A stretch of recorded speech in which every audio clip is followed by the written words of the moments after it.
Incorporating wheels like this into your maker pipe and conduit builds allows you to do all kinds of really cool stuff. We've seen people make wagons and carts, marching band props that need to roll on turf and different things. And normally you might want to use something like casters in your rolling builds, which works pretty good inside your garage, something like that. But in those situations where you need to be off-road or going on the beach, there's a lot of different wheels that you can incorporate into your builds, and that's what I'm going to show you how to do in this video, because it's not too complicated and allows you to do some cool stuff, and we'll kind of highlight more of those later on. But the main thing that you want to keep in mind whenever you're doing this hack is to find wheels, whatever they may be, if they're for the beach or specific wheels that you want to use. You want to make sure that they have a bearing already in them. That's kind of key to this hack working. And these are just some that I got at my local hardware store. And you want to make sure that they have the bearing and that it's a 5/8 inch bore. And that's kind of the main part of this hack working.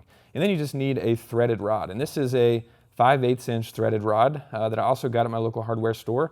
And you can cut these down to size if you need to for your specific build. I usually just typically use them in the pre-cut length, which is 24, or this one is 36 inches. And that's worked pretty well for my projects. But you just want to make sure that this is 5/8 inch to match the bore of the wheels that you got. But essentially, it's pretty simple overall. You just want to, I typically like to put both wheels in place and then kind of measure my conduit between the two. And that's how I recommend starting this hack. But essentially, you just want to slide your wheel over the threaded rod, and then with a couple of fender washers, kind of secure that in place there. And then, like I said, do that on both sides to secure the wheels in place. And then you can measure between them and figure out what your conduit needs to be. As you can see, I've already done that. But essentially, the way this works and allows you to do stuff in your build is when you slide this EMT conduit over the threaded rod, but you can see there that there is some slop, and so you don't really want to do that. We've seen people do that, but if you can take up this space in between the threaded rod and the conduit, that's going to be the best bet, and that's what I'm going to show you a couple different methods for doing. And something that we recommended a couple years ago when we first saw some community builds and saw people doing this was to use some 3/4 inch PEX from the plumbing section of different hardware and home improvement stores. And you can see here that this is kind of needs to have a slit cut into it, because you need this to be able to squeeze around the threaded rod and then the conduit slides over it. And you can see that I did a pretty hack job here getting that slit cut. I just used a utility knife, and it wasn't the easiest thing in the world. If you've got a table saw, it'll probably make that process a lot easier. But if you're looking, if you're at hardware and home improvement store and you can find this PE tubing, that's what I definitely recommend. This is 1/2 inch PE tubing, and it's pretty much the same kind of deal where you need to cut a slit in it, but you don't have to worry about it being a really thick gap. You can just kind of slice it, and want to be really careful, of course. And then once you do that, then you can slide that over the threaded rod, and it kind of takes up that gap. But something else I realized recently is we used to make our shims for building with 1/2 inch EMT conduit out of 3/4 inch PEX, but we recently switched and started manufacturing them and making them to be the same size, but we already cut that slit in there for you.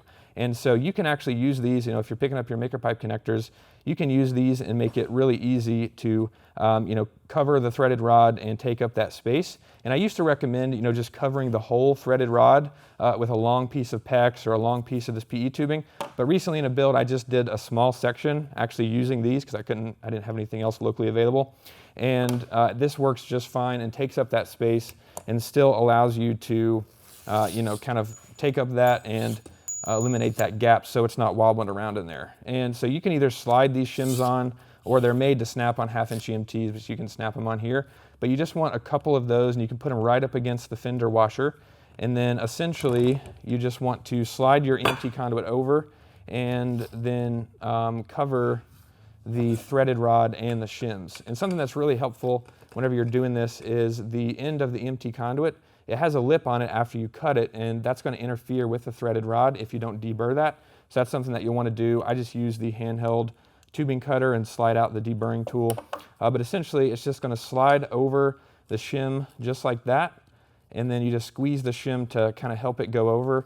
And then it helps if you put this flat on something like this, and then just kind of pull down, and then just squeeze that, slide it over, and then do the same thing at the very bottom down here. Just squeeze that a little bit, and then slide it down over it. Squeeze the next one, and then slide it till it's all the way against that fender washer, just like that. And you can pretty much just repeat the process on the other side, where you have your you want to do your washer first. I always forget that. Then add your wheel, and then add your other washer, and then add the last nut there. And you can secure this in place, tighten these on both sides. I like to tighten them when I have them both in place. And then you can, kind of take up the last little bit of space there. But because these wheels have bearings in them already, then you can take advantage of those bearings and roll this. And what makes this so cool is then you can take your 3/4 inch EMT conduit and the connectors for 3/4 inch EMT and just build off of this and build out your project. And we've seen all kinds of awesome projects that people do where they build carts for kayaking, for going to the beach, for fishing, all kinds of wild stuff. There's really cool things you can do, all kinds of different wheels that you can use to customize, as you can see, and there's a lot of cool possibilities. So hopefully you guys found this hack useful and can incorporate this into your build. Thanks so much for watching. I'll see you in the next one.